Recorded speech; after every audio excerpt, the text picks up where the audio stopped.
ടിപ്പു സുൽത്താൻ മുസ്ലിം മതഭ്രാന്തനല്ലേ? ഒരുപാട് അമ്പലങ്ങൾ നശിപ്പിച്ചവനല്ലേ? ഹിന്ദുക്കളെ ദ്രോഹിച്ചവനല്ലേ? ഹിന്ദുക്കളെയും ക്രിസ്ത്യാനികളെയും അപകടപ്പെടുത്തിയവനല്ലേ? അമ്പലങ്ങളുടെ തകർച്ചയ്ക്കും ഹിന്ദുക്കളുടെ തകർച്ചയ്ക്കും ടിപ്പു സുൽത്താൻ കാരണമായില്ലേ?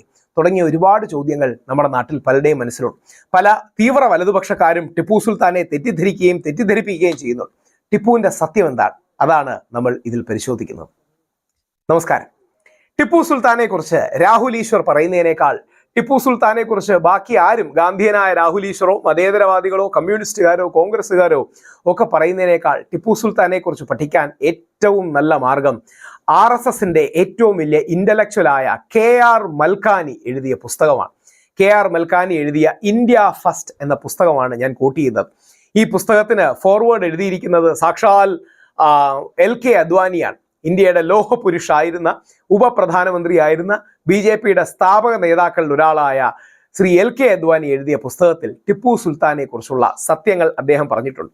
ഓരോ വരിയായി വായിക്കാം. ഓർക്കുക, പറയുന്നത് മതേതരവാദികളല്ല, മതസൗഹാർദ്ദവാദികളല്ല, ഗാന്ധിയന്മാരല്ല, സെൻട്രിസ്റ്റുകളല്ല, ബാലൻസ് വാദികളല്ല, പകരം RSSന്റെ ചരിത്രത്തിലെ ഏറ്റവും വലിയ ഇന്റലക്ച്വൽ കേവൽ റാം രത്തൻലാൽ മൽക്കാനി. മൽക്കാനിയുടെ ഒരു പ്രത്യേകത എന്ന് പറഞ്ഞാൽ മൽക്കാനി പാഞ്ചജന്യയുടെ ചീഫ് എഡിറ്റർ ആയിരുന്നു, ഓർഗനൈസറിന്റെ ചീഫ് എഡിറ്റർ ആയിരുന്നു.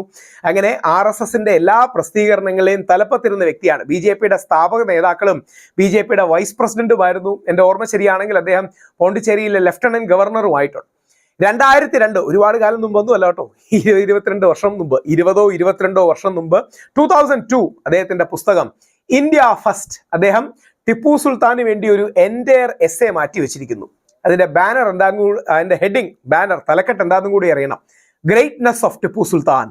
എന്നിട്ട് അദ്ദേഹം എഴുതുന്നു, ആധുനിക ഭാരതത്തിന്, സ്വതന്ത്ര ഭാരതത്തിന് ടിപ്പു സുൽത്താനെ സല്യൂട്ട് ചെയ്യാൻ മാത്രമേ കഴിയൂ. ശരി, ഇനി അദ്ദേഹത്തിന് ഓരോരോ വാക്കുകളായിട്ട് ടിപ്പു സുൽത്താനെ കുറിച്ച് ഓരോരോ വാക്കുകൾ പറയുന്ന. ഒരു വരി പോലും രാഹുൽ ഈശ്വറിന്റെ അല്ല, പറയുന്നത് എല്ലാം KR മൽക്കാനിയുടെയാണ്. എന്തുകൊണ്ടാണ് പറയുന്നതെന്ന് പറഞ്ഞാൽ, ഇത് കാണുന്ന വാട്സപ്പ് യൂണിവേഴ്സിറ്റിയിൽപ്പെട്ട് തെറ്റിദ്ധരിച്ചു പോകുന്ന പാവപ്പെട്ട RSSലെ സംഘ സഹോദരങ്ങളെയും സുഹൃത്തുക്കളെയും നമ്മുടെ വലതുപക്ഷത്ത് നിൽക്കുന്നവരെയും ഈ തെറ്റ് പറഞ്ഞ് തിരുത്തി നമുക്ക് മുഖ്യപാതയിലേക്ക്, ഗാന്ധിയൻ പാതയിലേക്ക് കൊണ്ടുവരണം. ടിപ്പു സുൽത്താനെ കുറിച്ച് KR മൽക്കാനി എഴുതുന്നു, the more I read about Tipu the more I am impressed with his rich personality.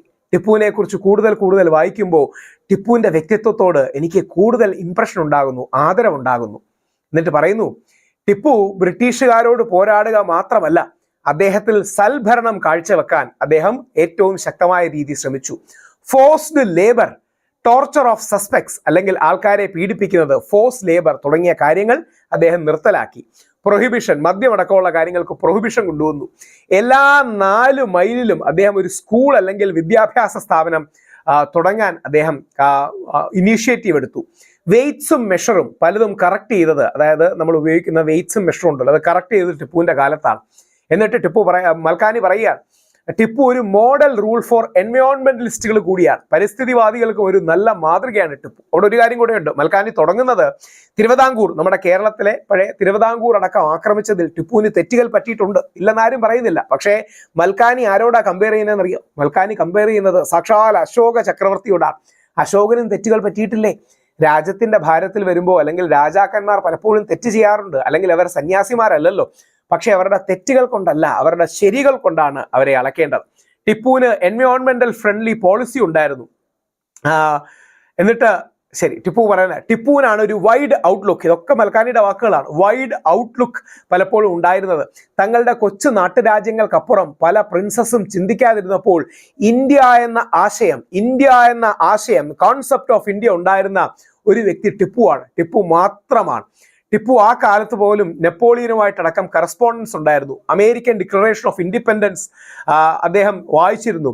American ഇൻഡിപെൻഡൻസിനെ 108 gun സല്യൂട്ടുമായിട്ടാണ് Tipu അഭിവാദ്യം ചെയ്തത് ബ്രിട്ടീഷുകാർക്കെതിരെയുള്ള പോരാട്ടത്തിൽ. അതാണ് ടിപ്പു സുൽത്താൻ. മൽക്കാനി എഴുതുന്നു. എന്നിട്ട് ഒരുപാട് ഇതുപോലെ വാക്കുകളുണ്ട്. എന്നിട്ട് അദ്ദേഹം പറയുന്ന രസകരമായ ഒരു വാക്കുണ്ട്. അതായത്, ബ്രിട്ടീഷുകാർക്ക് മുമ്പിൽ താന്നു കൊടുത്താലോ, ബ്രിട്ടീഷുകാർക്ക് മുമ്പിൽ അപമാനം സഹിച്ച് രാജ്യത്തിന്റെ താല്പര്യങ്ങൾ ബലികഴി വെച്ചാലോ ടിപ്പുവിന് രാജാവായി തുടരാമായിരുന്നു. പക്ഷേ ആത്മാഭിമാനിയും രാജ്യസ്നേഹിയുമായ ടിപ്പു സുൽത്താൻ തന്റെ ആത്മാഭിമാനവും രാജ്യസ്നേഹവും പണയം വെക്കാൻ തയ്യാറായില്ല. ടിപ്പു മതസൗഹാർദ്ദവാദിയായ ഒരു വ്യക്തിയെ ഒരുപാട് അമ്പലങ്ങളടക്കം ടിപ്പു പുതുക്കിപ്പടുത്തിട്ടുണ്ട്. അതിന്റെ എല്ലാ ഡീറ്റെയിൽസും മൽക്കാനി കൊടുക്കുന്നുണ്ട്. പക്ഷേ ടിപ്പുവിന് തെറ്റുകൾ പറ്റിയിട്ടുണ്ട്. ഒരുപാട് ഭരണാധികാരികൾക്ക് തെറ്റുകൾ പറ്റാറുണ്ട്. പക്ഷേ അശോകനെയോ ടിപ്പുവിനെയോ ശിവാജിയോ ഒന്നും നമ്മൾ അവരുടെ തെറ്റുകൾ കൊണ്ടല്ല, ശരികൾ കൊണ്ടാണ് ഓർക്കേണ്ടത്.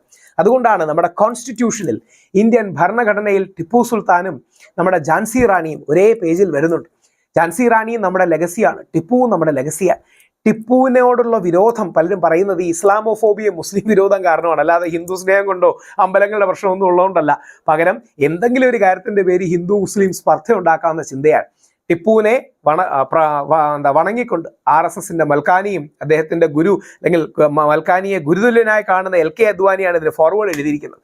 അവരെയും പ്രണമിച്ചുകൊണ്ട് ഓരോ രാജ്യസ്നേഹിയുടെയും രോമാഞ്ചമാണ് ടിപ്പു സുൽത്താൻ. ടിപ്പു സുൽത്താനോടൊപ്പം ഝാൻസി റാണിയും നമ്മുടെ രോമാഞ്ചമാണ്, ശിവാജി മഹാരാജും നമ്മുടെ രോമാഞ്ചമാണ്. അല്ലെങ്കിൽ നമുക്ക് വേണ്ടി ഈ രാജ്യത്ത് പോരാടിയ എല്ലാവരുടെയും ലെഗസിയാണ് നമ്മൾ ആഘോഷിക്കേണ്ടത്.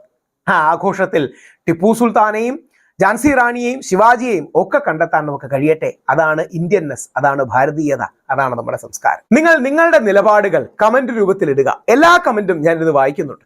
എൻ്റെ വീഡിയോസ് കുറെ കൂടെ മെച്ചമാകാനും ഞാനെന്ന വ്യക്തിക്ക് കൂടുതൽ പഠിക്കാനും ആ കമന്റുകൾ സഹായിക്കും. തീർച്ചയായിട്ടും ഇതിനെ ലൈക്ക് ചെയ്യുക, ഷെയർ ചെയ്യുക, സബ്സ്ക്രൈബ് ചെയ്യുക.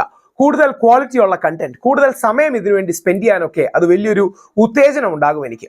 എല്ലാ അത്തരം കമന്റുകളും എന്നെ പ്രചോദിപ്പിക്കുകയും ചെയ്യും. നിങ്ങളുടെ ആ കമന്റ്സ്, നിങ്ങളുടെ ലൈക്സ്, നിങ്ങളുടെ സ്നേഹം, നിങ്ങളുടെ ആദരം, നിങ്ങളുടെ എല്ലാ positive criticism, negative criticism, feedback ഞാനെന്ന വ്യക്തിയെ കൂടുതൽ കാര്യങ്ങൾ ചെയ്യാൻ പ്രേരിപ്പിക്കുകയും ചെയ്യും. നമസ്കാരം.